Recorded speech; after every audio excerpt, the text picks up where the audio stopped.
Entretien politique avec Véronique Matillon, maire de Rambouillet. Bonjour madame. Bonjour.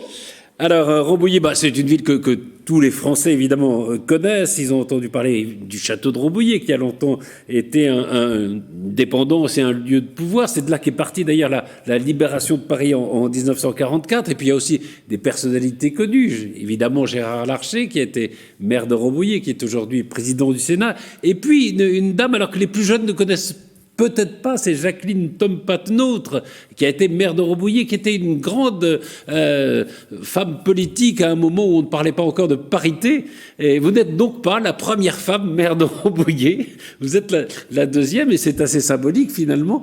Qu'est-ce qui vous a vous incité à vous engager dans cette voie? Est-ce que vous êtes infirmière, on y reviendra peut-être plus tard, est-ce que c'est le goût des autres? Alors probablement le goût des autres. Je suis arrivée un peu par hasard, j'oserais dire, puisque j'ai commencé mon premier mandat électoral avec Monsieur Larcher, qui avait décidé d'avoir dans son équipe des personnes avec des profils très différents. À l'époque, j'étais mère de famille, nombreuse, travaillant, ayant probablement un profil qui l'intéressait. J'avais été investie dans de l'associatif, dans différents mouvements. Et puis, donc j'ai fait mon premier mandat avec lui en tant que président de la commission petite enfance. Et le mandat suivant était celui d'adjointe aux affaires scolaires et familiales. Et lorsque Monsieur Robert, mon prédécesseur, a dû prendre la décision douloureuse de ne pas continuer pour des raisons de santé, il m'a demandé, j'avoue que j'ai été très surprise et que j'ai demandé pas mal de temps de réflexion avant de prendre cette décision. Mais oui, mon engagement n'est pas un engagement politicien, mais bien un engagement pour travailler pour les autres, un peu dans le même profil que ma profession. D'ailleurs, vous l'avez dit, dès votre élection, vous vouliez être une maire de proximité.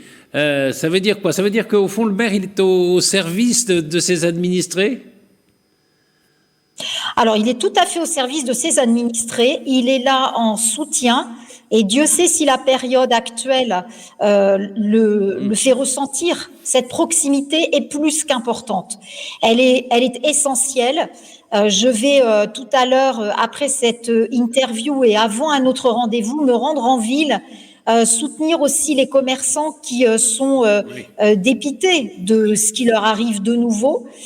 C'est très important. C'est aussi ce qui s'est passé lorsque j'étais dans mon mandat précédent avec les parents d'élèves. C'est aussi avec les enseignants ce que j'ai fait sur le mandat précédent.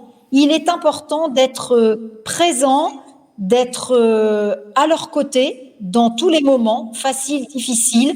Sur le centre de vaccination, par exemple, j'essaie d'y passer un maximum de temps. Ça me permet de voir, bien entendu, les concitoyens, mais aussi tous les professionnels qui actuellement œuvrent pour essayer de vaincre cette pandémie. D'ailleurs, vous continuez, je disais, vous étiez infirmière, vous êtes toujours infirmière, je crois que vous continuez Oui. 2 jours par semaine à exercer cette profession. C'est là aussi une façon de rester au contact des habitants, de partager aussi parfois leur déception, parfois leur bonheur, ça arrive. Alors oui, c'est une décision, ça fait partie des conditions que j'avais mises pour pouvoir exercer le mandat actuel. C'était de pouvoir rester dans cette profession à laquelle je suis extrêmement attachée. Donc je suis infirmière dans un réseau de santé. Je ne fais pas de soins en soi, je prends soin d'eux en étant une infirmière coordinatrice en parcours de soins, en gérontologie, ma spécialité. Et c'est une façon de rester dans la vie réelle. Et comme je le disais, je ne suis pas politicienne, ça n'est pas ma profession de faire de la politique, et je tiens absolument à garder cette attache auprès de la vie quotidienne et de ce qui se passe réellement, ne pas être détaché de la réalité quotidienne. Alors, vous faites partie de la dizaine de maires qui a été reçus par le président de la République, Emmanuel Macron, avant l'annonce des décisions de reconfinement qui ont eu lieu jeudi.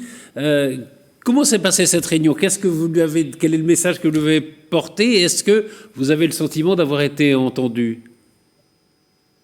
Alors, nous nous sommes retrouvés face à un président de la République qui était là pour nous écouter, nous entendre sur les difficultés que nous rencontrions et comment nous pouvions voir les choses. Moi, j'ai beaucoup insisté sur la vaccination, sur les difficultés à faire vivre un centre de vaccination actuellement, ne serait-ce que par le nombre de professionnels de santé que cela demande, et de faire attention à nos professionnels de santé qui sont eux aussi épuisés. Je lui ai relayé aussi les difficultés que nous avons sur le terrain face aux personnes qui ne comprennent pas les directives et qui, bien entendu, se tournent systématiquement vers la proximité, c'est-à-dire la mairie, ce que je comprends parfaitement. Mais notre difficulté, nous aussi, à pouvoir être pédagogue dans nos explications. Et puis, je lui ai aussi remonté la difficulté que nous rencontrons avec les services lorsque nous avons des directives qui tombent et que nous devons les mettre en application extrêmement rapidement. Cela demande un exercice très périlleux parfois de la part des services, avec des décrets qui nous arrivent à des heures assez impossibles et qu'il faut mettre en place extrêmement rapidement. J'en veux pour preuve, par exemple, ce qui se passe là aujourd'hui. Nous attendons encore à cette heure-ci les décrets des décisions, et que je prends un exemple très simple pour le marché demain matin. Eh bien, nous devrions peut-être prendre des directives que nous n'allons pas pouvoir prendre puisque les décrets vont arriver probablement ce soir tard dans la soirée. C'est vrai que les maires se sont retrouvés au premier plan dans cette lutte contre la Covid, au fond, qui n'était pas forcément d'ailleurs préparés, c'était pas forcément leur compétence, mais c'est vrai qu'ils ont eu un rôle majeur dans cette crise, parce que peut-être de soutien et parfois de remplacement de ce que l'État ne pouvait pas faire. Là, vous avez insisté, vous avez raison de le faire, sur la vaccination. À Rambouillet, on va pouvoir se faire vacciner rapidement. Je crois que c'est un des points que vous avez abordé, hein, notamment avec le président de la République. Oui, tout à fait. Alors, aujourd'hui déjà, nous vaccinons. Nous avons vacciné depuis le 18 janvier environ 5300 personnes. On peut se dire c'est beaucoup, mais pour nous, c'est vraiment très insuffisant. Il y aurait une vague énorme à faire et il faudrait que nous puissions faire ce que l'on appelle de la vaccination de masse. Pour cela, encore faut-il avoir les vaccins.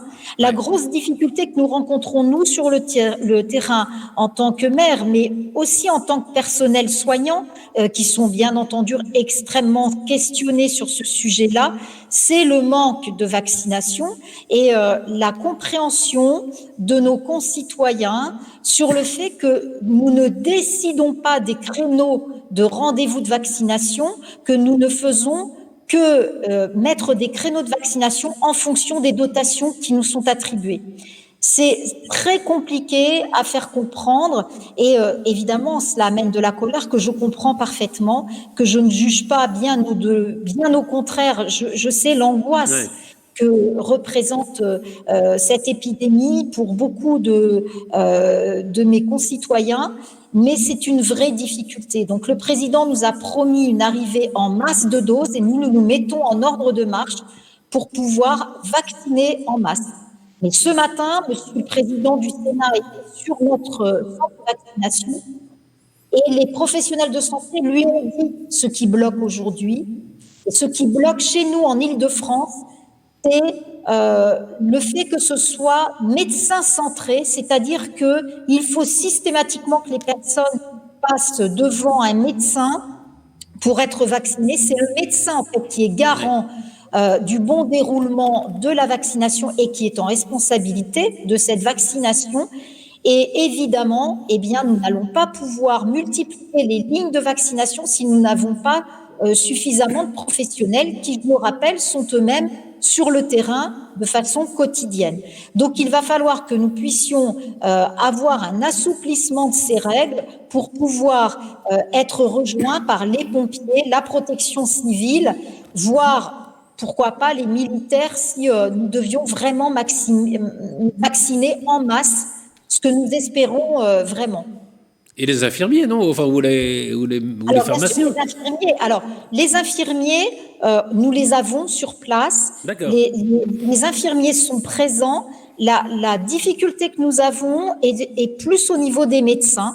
Parce que dès que nous n'avons pas un médecin sur une ligne, eh bien, il n'y a pas de vaccination possible.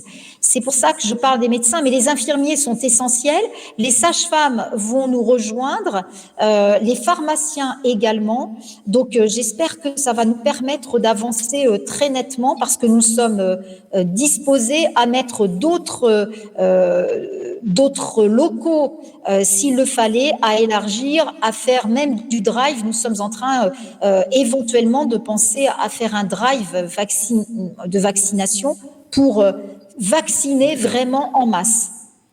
Alors on le voit hein, que cette crise de la Covid, évidemment, c'est la principale préoccupation et de la population et forcément des élus comme vous. Mais enfin, un mot peut-être pour conclure de Rambouillet, qui est à la fois une ville d'à peu près 30 000 habitants, mais aussi une grande partie rurale. Il y a la forêt, il y a la forêt de Rambouillet.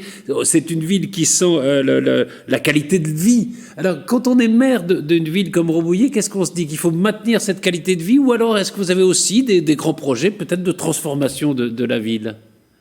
Alors, c'est très important de préserver la qualité de vie. Je suis à un an des élections, je suis à un an de cette campagne électorale que j'ai faite sur le terrain et je repense chaque jour, il n'y a pas un jour qui passe sans que je repense à tous les échanges que j'ai eus avec les Rambolitains et leur désir de préserver cette ville qui est en fait une ville à la campagne. Donc oui, il y a des grands projets pour mettre en place des services à la population, améliorer, faire une place dans le centre-ville, la place de la mairie, la transformer en une place non plus de parking en surface, mais de lieu convivial. Il y a aussi un projet de pôle socio-culturel et sportif sur un quartier particulier de la ville de Rambouillet, qui est le quartier de la Louvière. Il faut aussi que nous travaillions sur l'urbanisme dans son ensemble, et c'est la raison pour laquelle nous avons lancé la révision du PLU.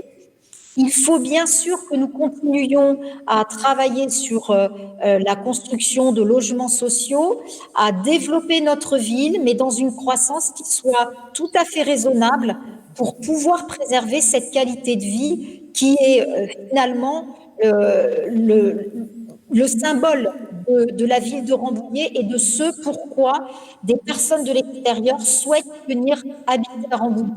Nous devons d'accueillir de nouvelles populations, mais je me dois en particulier et encore plus particulièrement de préserver le Rambouillet des Ramboulitains actuels et qu'ils continuent à s'y sentir vraiment bien.